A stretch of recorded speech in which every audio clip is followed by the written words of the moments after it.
galit. At ang sinabi niya, Tipo.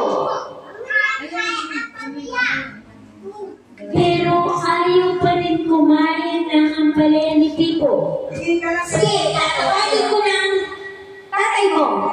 Mahal. Sebi ba? Eh, pinawag mo nga niya. O, ayan. Ikinis. Dati na. O, dito ka, Sebi, magluluto siya, di ba? Hindi ba? Hindi ba? Sige naman. Diyan lang, diyan lang. Tingnan mo yung anak mo. Ayaw kumain ng ampalaya. Sabihin mo yung Sophie, dali. Tignan mo yung anak mo, ayaw kumain ng palaya. Ako ang bahala. Wika ng kanyang tatay. At nagluto ang tatay ni Tipo ng ampalaya. Kunin mo yung pinggan.